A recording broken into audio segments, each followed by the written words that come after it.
Why are you doing this? I don't understand you. As a result of something, I interrupted the birthday dinner with my husband and dashed upstairs.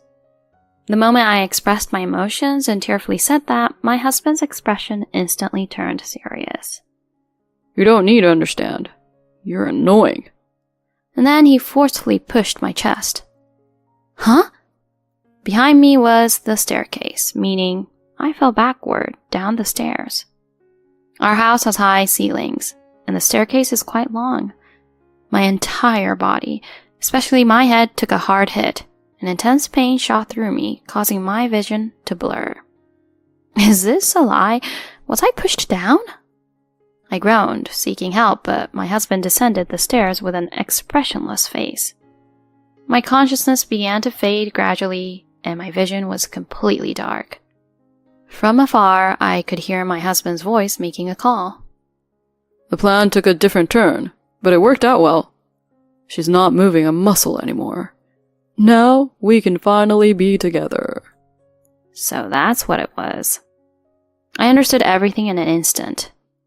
My name is Amelia Thompson. I'm 35 years old, married, and I'm the president of an import goods sales company. The company is small, but the management is going smoothly. To be frank, my income is considerably higher compared to others in my age group. I met my husband Caleb through a friend's introduction. Despite working for a small to medium-sized company, Caleb understands my busy schedule and takes the initiative to help with household chores. Therefore, I never really minded that Caleb's income was only a fifth of mine. As a couple, we lived together in the spacious house I purchased, without children, enjoying a carefree life. However, about 6 months ago, Caleb's behavior began to change. He started coming home late and spending more time away from home. Until then, he always used to come home first, cook, and wait for me. But now, he started coming home around midnight every night and gradually stopped doing household chores. As a result, all the burden fell on me. Hey, Caleb, have you been that busy at work lately? Feeling dissatisfied, I decided to talk to Caleb on our day off. Yeah. Since I changed departments, I've had more overtime. Caleb answered without making eye contact with me. But recently, most of the household chores have become my responsibility. Caleb, you know I have a demanding job too, right? I casually mentioned it, and suddenly Caleb became angry. What? Are you trying to say that because you're the boss, household chores are my job? No, that's not it. I wanted to discuss sharing the household chores. In fact, I was thinking of hiring a housekeeper to help. Huh? A housekeeper? Instead of relying on something like that, you should just do it yourself. But even I'm busy. You're always like that. Not even half the wife you should be. With that, Caleb stormed off to the bedroom. Alone, I held my head in my hands. You, working so hard, shine brightly. I want to support you so. Where did that Caleb who said such things go? Before we knew it, the gears between us as a couple started to misalign. As this situation continued, Caleb grew increasingly cold towards me. I decided to confide in my close sister Emily, who lives nearby, about the matter. Knowing Caleb wouldn't come home, we went to a bar near the office, drank, and talked. When Emily heard about our current situation, she looked troubled.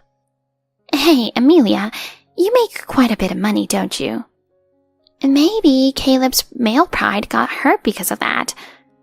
But until recently, he used to say he liked me just the way I was.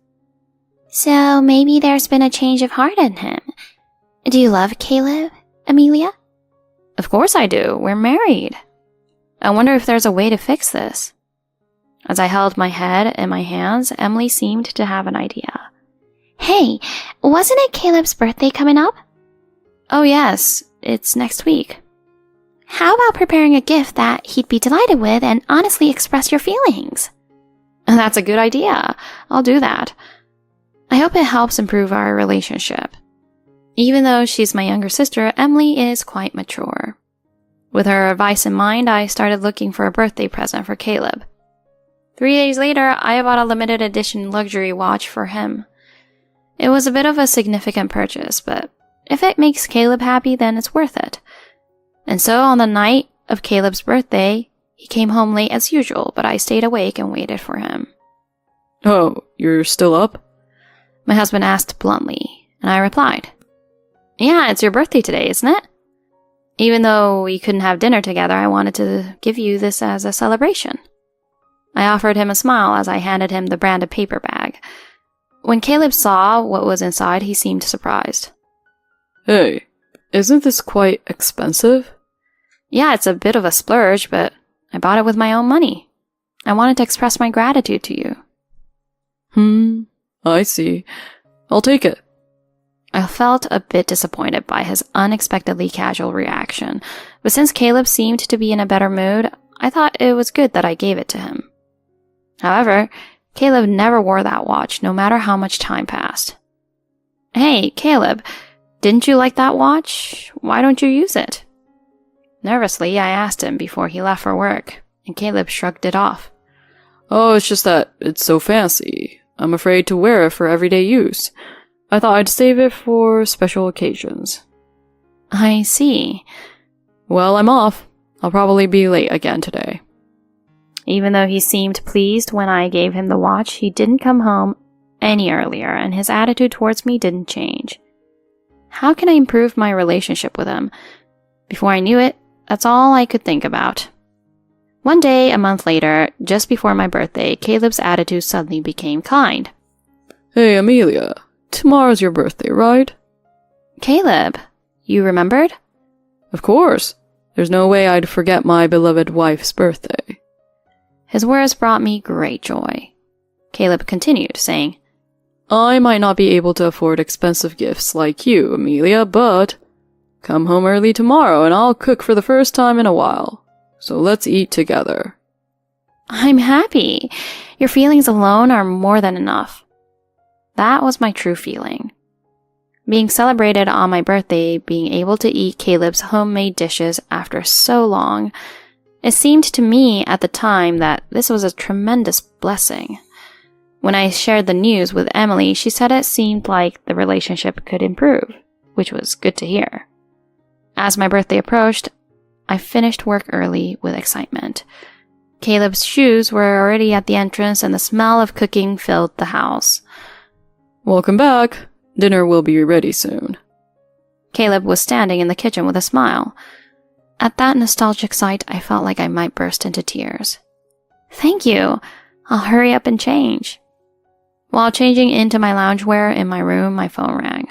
Was it a birthday message from Emily? Thinking that, I opened my phone and found something unexpected written there. Amelia, happy birthday! I hesitated to share this news on such a happy day, but I found this on an auction site. Below the message, there's a URL attached. Curious, I opened the page. There, I saw a single watch up for auction. It was the luxury watch I had gifted Caleb. I remembered the day I bought the watch. The clerk said, There are only 3 of these in the entire country. Could it be that Caleb went ahead and put up the birthday present I gave him for sale without asking? My thoughts raced as I stared intently at the screen of my phone. Hey, Emily, dinner is ready. I heard Caleb calling from the kitchen.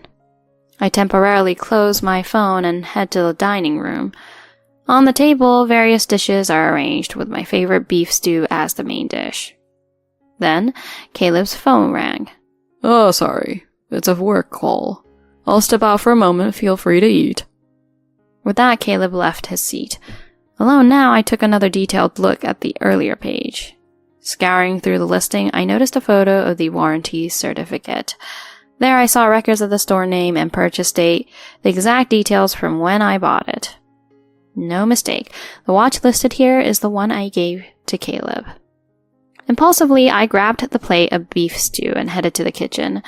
I thought about just dumping it in the sink, but hesitated and returned the beef stew to the pot. Why would Caleb do something like this? It's not right to sell something I gave him without permission. But maybe Caleb had his own reasons.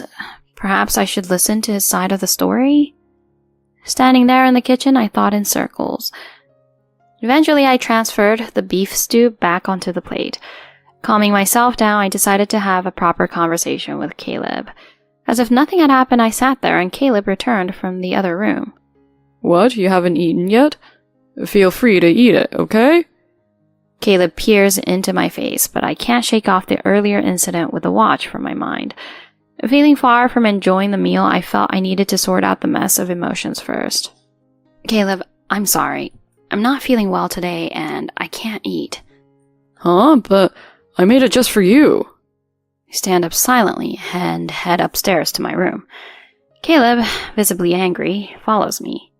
Hey, Emily, what's going on? As I reach the top of the stairs, Caleb grabs my arm. I was already at my limit. But Caleb, you sold the watch I gave you, didn't you? I hold up my phone screen to him and Caleb looks awkward. Why would you do something like this? I don't understand you, Caleb, at all. As I expressed my emotions and said it in a teary voice, my husband's face immediately turned serious. You don't need to understand. You're annoying. Then he forcefully pushed my chest. Huh? Behind me was the staircase, meaning I was falling backwards down the stairs. Our house had high ceilings and the staircase was quite long. I hit my whole body, especially my head, causing intense pain and my vision to blur. This can't be real. Did he just push me? I groaned, seeking help, but my husband descended the stairs with an expressionless face. My consciousness gradually began to fade and my vision was already pitch black. I could hear my husband's voice, making a call from far away. The plan took a different turn, but it worked out well. She's not moving a muscle anymore. With this, we can finally be together. So that's how it was. I understood everything in an instant. Oh yeah, with this, the inheritance and this house are all ours. I'll raise a toast, so hurry up and come over. He was cheating on me, betraying me. He was planning to kill me and take my fortune. In my fading consciousness, I was shedding tears of frustration. My memory of that moment was cut off. The next time I woke up, I was in a hospital room. Amelia, you're awake? Are you okay? With a face blurred with tears in front of me, I barely managed to answer in a hoarse voice. What happened to me? Yesterday, I didn't get a reply from you, so I got worried and went to your house. And then I found you collapsed under the stairs, so I called an ambulance. It seems you have fractures, but I'm so relieved you're okay. I noticed a dull pain in my arm there. My right arm and neck are wrapped in casts. That's when I had a hunch. Emily, the reason I ended up like this is because Caleb pushed me down. Huh? Is that true? Caleb. Emily turned pale and looked at the bed next to her. There lay Caleb, looking very pale. Huh? Then why is Caleb in the hospital? I have no idea either. When I went to your house, I found Caleb and an unknown woman collapsed in the dining room. They were both taken to the hospital together. An unknown woman? Beside Caleb's bed lay another young woman. She was groaning with her eyes closed. The doctor says she seemed to have ingested some sort of poison. As Emily mentioned that, it clicked in my mind. The beef stew from that day. It had been laced with poison. In my fading consciousness, I remembered Caleb saying, It didn't go according to plan. Originally, they intended to poison me, but I returned the beef stew from the plate back to the pot. Unknowingly, they ate the poisoned beef stew. He said we would celebrate at the house. How foolish. With a sigh of resignation, I asked Emily to do something for me. Then I proceeded to wake up Caleb in the next bed. Hey, wake up! Huh? Where am I? What happened to me? Amelia, are you alive? I glared at Caleb, who seemed groggy as I stood up. Your plan failed. As you can see, I'm perfectly fine. You ended up in the hospital after eating the poison you prepared yourself. Serves you right. That can't be. Surely not. As Caleb's expression shifted rapidly, I forced the truth out of him. According to him, as our married life progressed, he began to feel jealous of me, a wealthy woman. To alleviate that stress, he started frequenting nightclubs and eventually got involved with his mistress, Michelle, who was sleeping in the next bed. Michelle approached him with a plan to murder me and inherit my wealth, and he foolishly went along with it. Amelia, I was wrong. I never imagined it would come to this. Unable to move due to the effects of the poison, Caleb lay on the bed and spoke to me, and I raised my voice at him. Huh? You planned to be with your mistress if the plan succeeded, and now you're saying this? When I pushed him away, Caleb started crying. I might not be able to move freely due to the after effects. Michelle as well. No, I don't care about her anymore. I'll be in trouble if you don't take care of me. Please don't abandon me. Don't mess with me, I shouted loudly. We're getting divorced, and of course I'll demand even more compensation. That woman standing right next to you can hear us, right? I'll demand compensation from you too. At that moment, Michelle, who had been pretending to be asleep, sat up halfway and spoke while crying. Please forgive me. No way. I will never forgive you. Besides, I've already called the police. What? The police? Caleb and Michelle turned pale at the mention of the word police. I asked my sister to report it a while ago. Look, it seems they're already here. Multiple footsteps were heard from outside the hospital room, and inspectors burst in through the door. I was immediately moved from the hospital room by medical staff, but during that time Caleb and Michelle were surrounded by stern-faced inspectors. Afterwards, Caleb and Michelle were found guilty. It seems Caleb will be going behind bars. I used a lawyer and immediately divorced Caleb. As declared, I demanded compensation from them, and their parents came forward with apologies and money. Though it doesn't completely ease my anger, they are left with the consequences of having lost their jobs and being abandoned by their families. If they seek further retaliation, they are likely to face consequences. I have no way of knowing how they will live from now on. On the other hand, 2 months later, I had recovered from my injuries and had no lasting effects. I have returned to work and occasionally go out to eat with Emily, living life leisurely. I want to work hard while also living life cheerfully from now on. Thank you for watching until the end. If you enjoyed the video, please make sure to like the video and subscribe to our channel. See you in the next video.